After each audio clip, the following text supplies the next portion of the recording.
Hello and welcome back to another video. Today we are finally here with another formation video that for me has worked really well. This is post patch when the 71 depth is not as effective as it was before. Just to make this point clear, it's not that 71 depth doesn't work at all. It's just that it doesn't work the way it used to. You know, the amount of crowd, like the crowd which kind of gathered inside the center area, how the players, all the players kind of always kept pressing, the stamina not decreasing, all of those kind of those things kind of feel tweaked a little bit now. So here we are with the formation 4-2-3-1. I'd been talking about this in the previous videos and I've been working on this formation, and finally it's a formation that I've tried a couple of things on and it now works, right? And before we get into the instructions, the tactics look different, right? So here the tactics with defensive style balanced, we are playing 50-50 for width and depth. There's nothing fancy here. Just 50-50 works perfectly fine. It gives you enough width in the defense and enough width for your attack to spread up when you're attacking too. So there's nothing fancy really here. Just be balanced. Don't need to like have that pressure after possession, or you know, pressure after on loose balls or something. I didn't need that at all. The players already are in very good shape and already are pressing enough, coming back to the positions pretty fast, building up really fast, and that has worked really well for me. The offense is, we're going back to a fast build-up which had worked wonders for me in FIFA 23. We're coming back to fast build-up with possession. That is something that had worked really well for me, and with 4-2-3-1 it is again really nice. Your players kind of move ahead very quickly, but it's not that they're always out of positions or all of them are up front. We'll set the instructions in such ways that even with fast build up, if you want to take time, you can still take time to build up. The width is 64 or 65, whatever, but basically a little bit higher than 60, a little bit less than 70. That's what I was aiming for, just because 4-2-3-1 sometimes might feel cluttered in the center, which we do not want. So having this width kind of gives you an options to play wide, especially when there's still if people are playing with 71 depth and there's you know, all the players on the center are kind of pressuring you from all the three sides. You can switch the ball to the other side of the pitch. For that reason, this is very useful. Now, players in the box, corners and free kicks, very situational, very kind of depends on the preference. I do not want to be vulnerable to counterattacks, so I try to just have one for all of these. There's another reason why I want to keep one for players in the box. Corners and free kicks I always have one, but players in the box you could also have 2 or 3. The reason I want to have just one player in the box is because I have one of my main strikers who will always be up front and who will be getting behind, taking these chances, heading, etc. The rest I want to kind of come to their positions very quickly once I lose the ball. So my wingers and my cam, I want them to come back to their positions very quickly. If they're in the box, the opponent would already be attacking. The ball would be around my midfield when they're trying to come back to the position. I'll tell you what happens though. When you lose the ball, right? If your players are coming back to the positions very quickly before the opponent reaches your attacking, like his attacking third, that is area near the D, if you have that kind of time before he reaches that area, if your players are already coming back to the position, all of them running back together, it really increases the chances of interceptions. And that happens a lot of time, even though you are not trying to get into the right positions, or even if you are trying to get into the right position, the other players who are running back to come up to the positions, they try to intercept the ball, and or just come back and just tackle the ball if they're near the player. So a lot of things like that happen. That's the reason I want to keep it like that. Now coming to the, I'll also show you how I basically replaced 8 players with around 120k or something, or maybe a little more, probably around 180k or something. But I just took everyone from EPL out, brought in Bundesliga players, and they're just amazing. Just look at those players' stats. You'll be like, what the hell? And I don't know how come they are so cheap. But anyway, let's get back to the formation, right? So this guy has to stay central and get in behind. I'm keeping him to just stay forward so that he's always available on those chances, when I'm crossing or if it's counter attack. So the type of player here I want is a clinical finisher.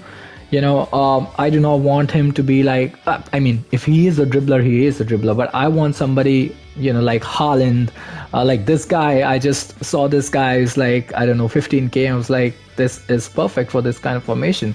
He has 99 strength, 99 jumping, lengthy, pretty good pace, and so on.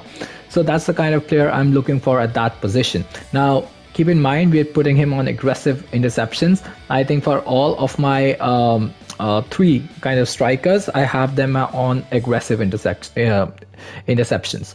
Now, when it comes to your right mid and left mid, they'll both be coming back on defense and have aggressive interceptions.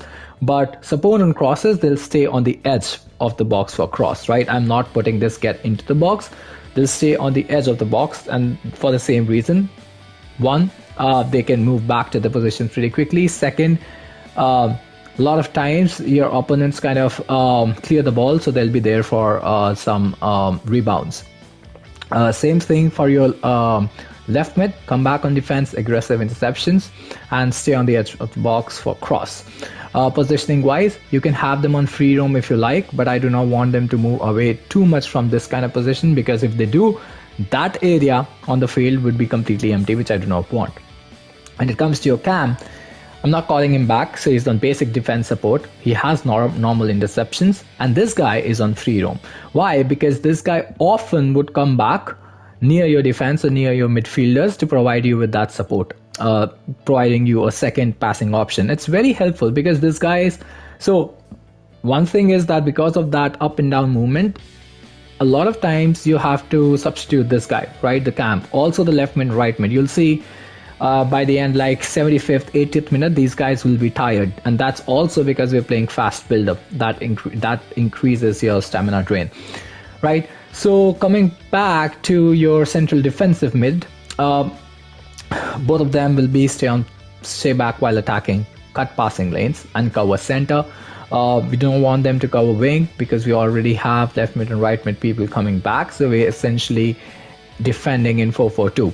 Now also because it's fast build-up, these guys might often move ahead, which is technically what I wanted in this formation, because even though I have them at stay back while attacking, they might move forward because of that fast build-up, or you might want to call them forward because of that fast build-up, but their default position would just be stay back.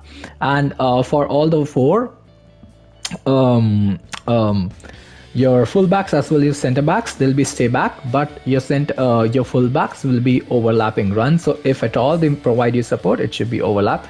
A lot of times you might want to call them to provide you support, because in fast build-up, what might happen is, for example, here Malin might just go forward, and your ball might just be rotating around your midfielders, right? At that time, it's important that you use your fullbacks, but do not always take your fullbacks ahead, because one counter attack, your opponent is through.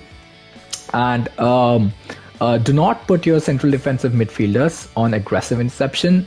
Keep them on normal because they often move out of position. The basic thing about this formation is you are less vulnerable to counter attacks.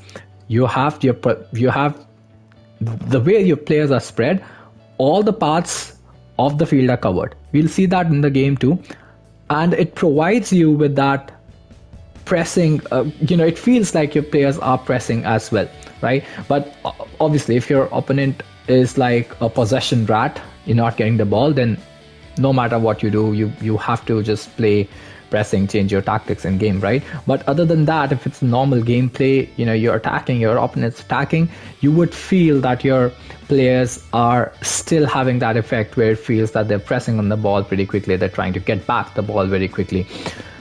And that's what we want to do, right? So with that, let's get into the game. But before that, I want to show you the squad, right? So I bought slaughter back, right? He is just for six. So this guy is actually the most expensive one to try how he feels in game is 65k. Klosterman is going to 87. This guy is an absolute beast. We have Hincapi, probably, I don't know how do you pronounce that, but this guy again has amazing stats.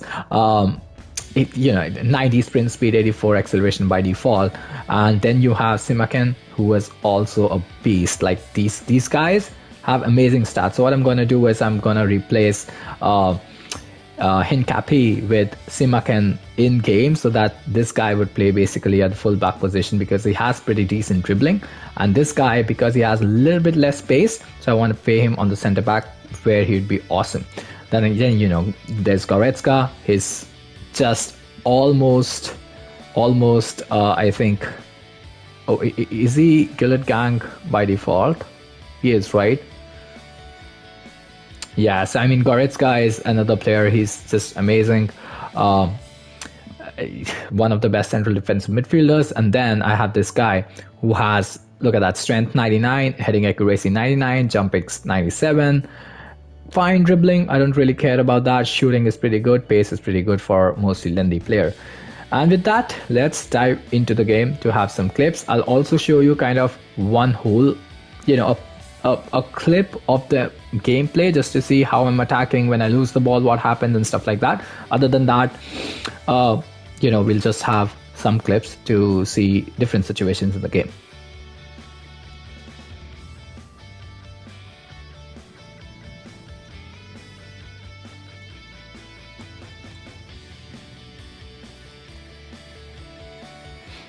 That's a good goal.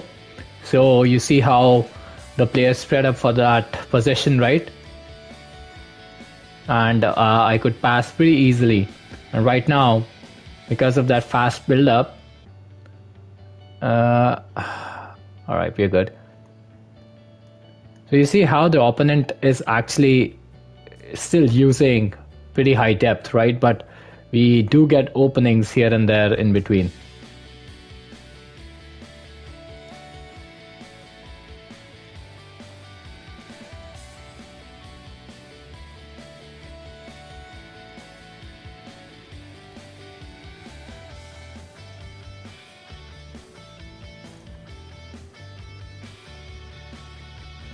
That's a wonderful goal again. Right through the defense, we've just been passing, right? And easily, like, the space keeps opening up.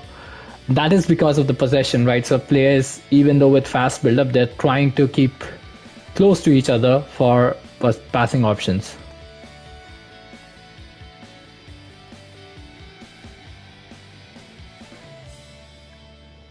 Yeah, at times like this, you just need to go back. But look at this. Look at the pressure he's trying to put. And we're still good.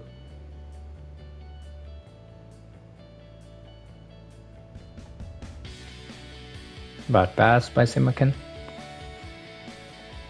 Beautiful.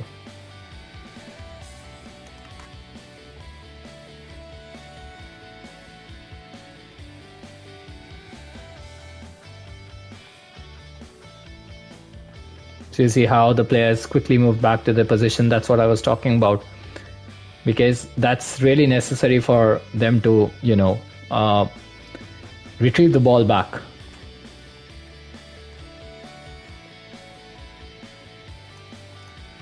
Yet again, looking the same thing.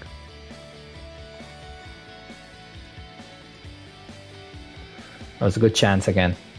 But good defending by the opponent.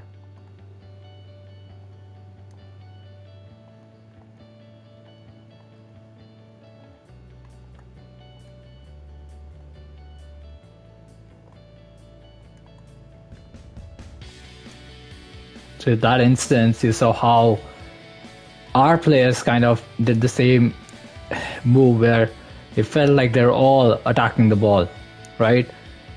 Or pressing the attacker. Again, we got the ball pretty easily this time.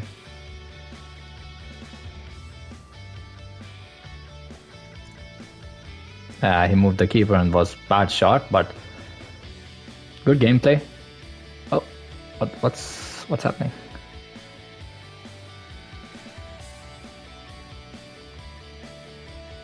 So yet again, you see Klosterman came running and we got the ball.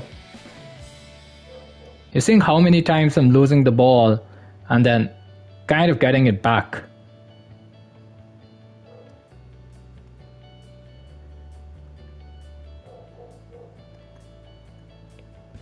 There we go. So that's pretty good about, that's why I want to show you this whole kind of clip to show you how this really works, right? When you lose the ball, you kind of get it back.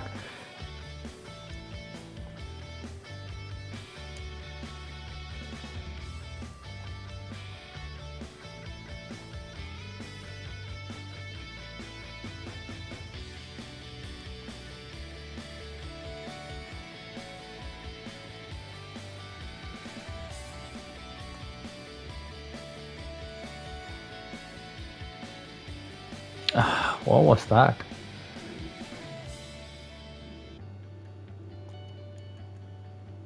Yet again. My finishing is like terrible in this match, but we've gotten so many chances, one after the other.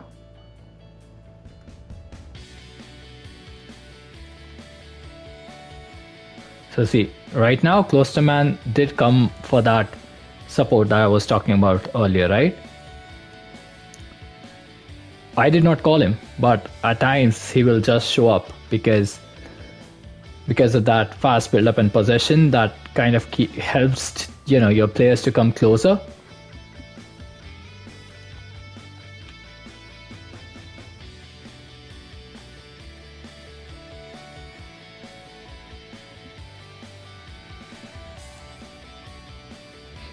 Good finish again. So simple throw in. 1-2 passing, really good run because your central striker will always get in behind. So that makes things easy.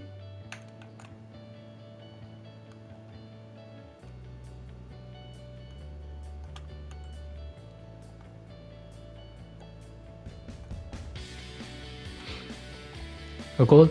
Again, going to the wing, calling the defenders, simple football, but very effective.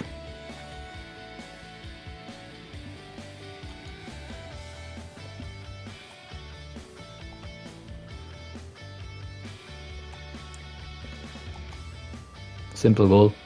That's what the central striker is very important for, because he has to struck off strong defenders when he does these skills. If he do this, in front of Van Dijk, probably he'll get pushed away, but he's still a lot better than a lot of other strikers. This was one instance which I was talking about, right? De Jong just coming back to his position and just tackling the ball because he was near it.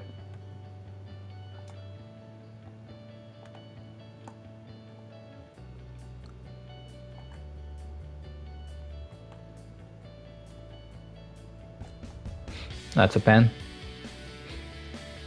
Again, like your left mid, right mid should be good dribblers. So should be your cam, and they'll do that dribbling for you without your striker.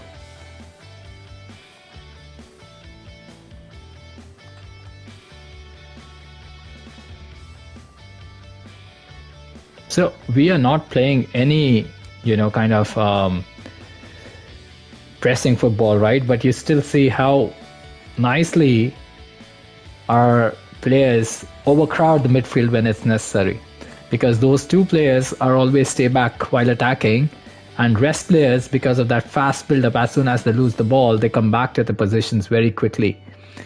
That's a crux for all the formations that I've used so far.